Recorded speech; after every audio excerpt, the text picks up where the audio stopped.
नमस्कार, news nation देख रहे हैं आप। मैं हूं आपके साथ रंजीत। अमेरिका में ट्रंप की ताजपोशी से पहले ईरान पर बड़ा खतरा मंडरा रहा है। ट्रंप और नेतन्याहू की जोड़ी आगे क्या करेगी, इसे लेकर तमाम आशंकाएं जताई जा रही हैं और ईरान की टेंशन बढ़ गई है। नेतन्याहू ने कुछ ऐसा कहा जिससे तेहरान खौफ में है। इस बीच ट्रंप के करीबी के एक बयान ने भी मिडिल ईस्ट के भविष्य को लेकर बड़ा संकेत दिया है। इजराइल और अमेरिका का ईरान को घेरने का क्या प्लान है, देखिए इस रिपोर्ट में।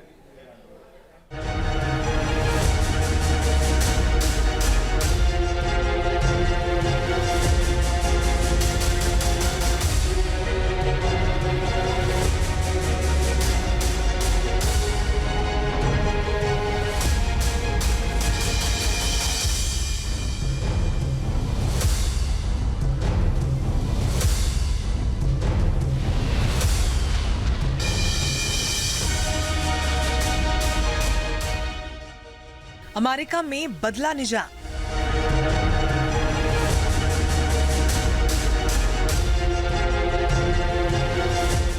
नेतन्याहू का नया प्लान। टेंशन में आया ईरान। घातक होगा अब अंजाम।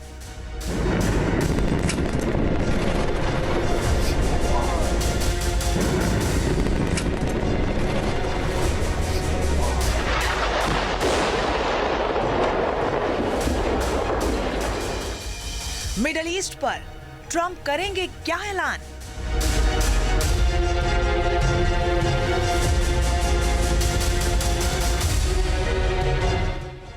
ट्रंप क्या करेंगे, उसका असर क्या होगा, कितनी मुश्किलें बढ़ेंगी, हालात कितने बिगड़ेंगे, ये सवाल ईरान के दिन का चैन और रात की नींद उड़ा रहा है।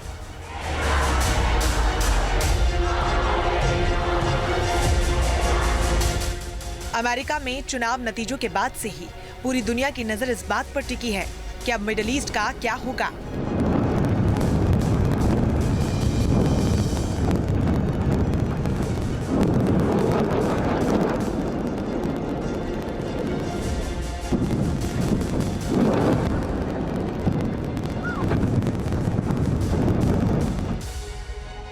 ट्रंप ने अभी शपथ नहीं ली, लेकिन उनका पुराना ट्रैक रिकॉर्ड देखते हुए ईरान का डर बढ़ने लगा है।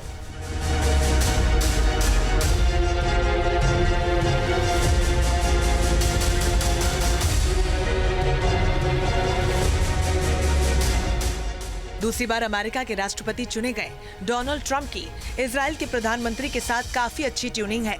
ईरान को लेकर दोनों का नजरिया भी एक जैसा है। यही बात ईरान को सबसे ज्यादा परेशान कर रही है। आगे क्या होगा और कैसे होगा, इसकी प्लानिंग इजराइल लगातार बना रहा है। यही वजह है कि इजराइल के प्रधानमंत्री बेंजामिन नेतन्याहू अमेरिकी चुनाव के नतीजों के बाद डोनाल्ड ट्रंप से 3 बार बात कर चुके हैं। בימים האחרונים אני שוחחתי 3 פעמים עם הנשיא הנבחר דונלד טראמפ. אלה היו שיחות טובות וחשובות מאוד. שיחות שנועדו להדק עוד יותר את הברית האיתנה בין ישראל לארצות הברית. אנחנו רואים עין בעין את האיום האיראני על כל מרכיביו ואת הסכנה שנשקפת ממנו. ואנחנו רואים גם את ההזדמנויות הגדולות שעומדות בפני ישראל בתחום השלום והרחבתו ובתחומים אחרים. एक हफ्ते से भी कम वक्त में नेतन्याहू 3 बार ट्रंप से बात कर चुके हैं। ऐसे में आशंका इस बात की जताई जा रही है कि अमेरिका और इजराइल जल्द ही ईरान के खिलाफ कुछ बड़ा कर सकते हैं।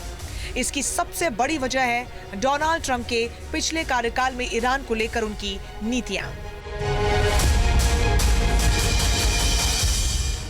The Iranian regime supports terrorism and exports violence, bloodshed, and chaos across the Middle East. That is why we must put an end to Iran's continued aggression and nuclear ambitions. They have not lived up to the spirit of their agreement.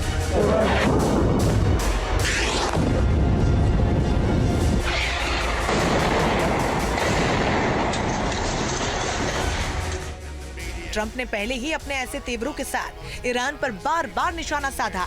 लिहाजा इस बार भी उनके रुख में बड़ा परिवर्तन आने की कोई उम्मीद फिलहाल नजर नहीं आ रही। ट्रंप और नेतन्याहू के बीच हुई बातचीत के बाद ईरान के खिलाफ एक्शन लिए जाने की संभावनाओं की एक बड़ी वजह हाल ही की घटनाएं भी हैं।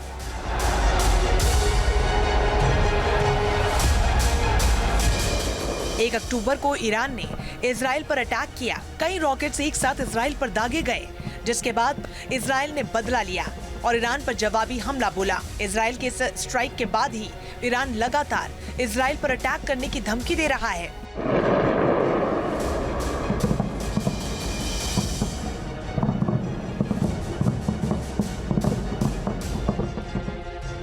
ईरान के सुप्रीम लीडर समेत IRGC के कमांडर भी बड़े हमले की रणनीति तैयार करने का दावा कर चुके हैं। मगर अमेरिका में सत्ता परिवर्तन के बाद ईरान के सामने खतरा बढ़ गया है। डर इस बात का भी है कि अगर उसने इजराइल पर हमला किया तो ट्रंप को मौका मिल जाएगा और वो विध्वंसक प्रहार कर सकते हैं।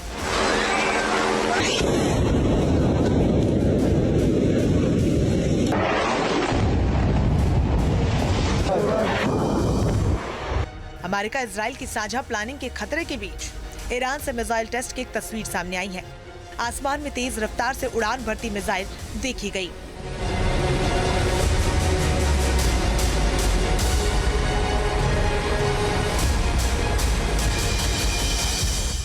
माना जा रहा है कि ईरान ने किसी नए क्रूज मिसाइल का टेस्ट किया है, यानी ईरान अपनी तैयारी में कोई कसर नहीं छोड़ना चाहता। मगर इजराइल पर हमला करने की हिम्मत दिखा पाएगा या नहीं, इसे लेकर सवाल है, खासकर तब जबकि नेतन्याहू और ट्रंप लगातार बात कर रहे हैं। क्योंकि डोनाल्ड ट्रंप और बेंजामिन नेतन्याहू का जो कॉम्बिनेशन है वो आतंकियों के लिए डेडली कॉम्बिनेशन है और ये आतंकी और उसके पीछे जो बैठा हुआ ईरान भारी दबाव में स्पष्ट रूप से दिखाई देते हैं। जिस तरीके के ट्वीट्स ईरान के सुप्रीम लीडर अयातुल्लाह खामनेई के आए हाल के समय में, उससे उनकी बौखलाहट भी दिखाई देती है। तो इससे बहुत स्पष्ट है कि ईरान भारी दबाव में है।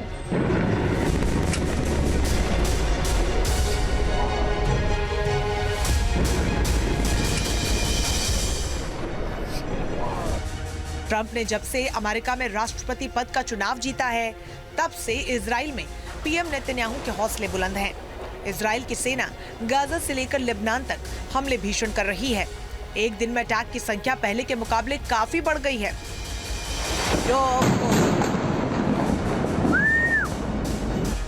ऐसा इसलिए है क्योंकि नेतन्याहू को ये लगता है कि ट्रंप जब राष्ट्रपति पद की कुर्सी संभालेंगे तब उन्हें हमास से लेकर हिजबुल्लाह, हूती और ईरान तक सभी दुश्मनों पर अटैक की खुली छूट मिलेगी।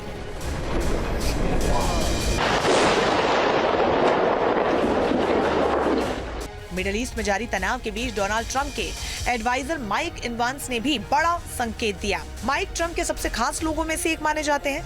अमेरिका में ऐसा कहा जाता है कि ट्रंप के हर बड़े फैसले में उनकी भी रजामंदी होती है। इवांस ने इजराइल के एक चैनल से इंटरव्यू के दौरान ये साफ किया कि इजराइल के पास निर्णायक कार्रवाई करने के लिए 20 जनवरी तक का समय है। ट्रंप चाहते हैं कि इजराइल अगले 8 हफ्तों में ईरान का काम तमाम कर दें। इजराइल उत्तर और दक्षिण में मामलों को निपटाए और फिर ईरान पर ध्यान केंद्रित करे। इजराइल ईरान के तेल प्रतिष्ठानों और व्यापार कंटेनरों को निशाना बनाए। माइक के इस बयान का ये मतलब है कि ट्रंप की शपथ से पहले ही मिडिल ईस्ट में बड़ा धमाका हो सकता है और ईरान पर इजराइल कभी भी कार्रवाई कर सकता है, यानी शांति बहाली के आसार फिलहाल नजर नहीं आते। आने वाले समय में इजराइल आतंकवादियों के विरुद्ध कठोर से कठोर कार्रवाइयाँ करेगा। ये जो कार्रवाइयाँ जो अब तक इजराइल कर रहा था उससे कहीं ज़्यादा बड़े स्तर पर वो कार्रवाइयाँ करेगा और इससे जो चाहे वो आतंकी हो या आतंकियों का स्पॉन्सर ईरान हो, वो भारी दबाव में है। ये स्पष्ट रूप से दिखता है।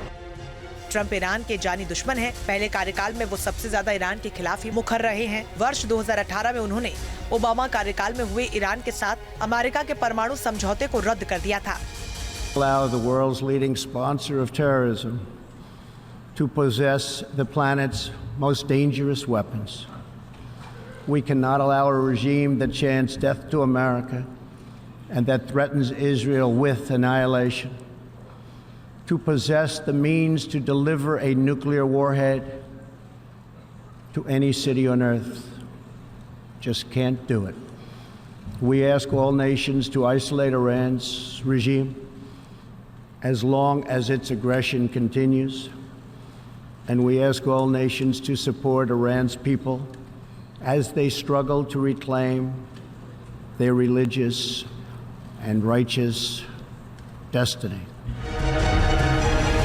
ट्रंप की यही नीति अब भी ईरान के खिलाफ बनी हुई है। ऐसे में ईरान का परेशान होना लाजमी है। Team news nation. News nation अब व्हाट्सएप पर खबरों के ताजा अपडेट के लिए न्यूज नेशन के इस QR कोड को स्कैन करें।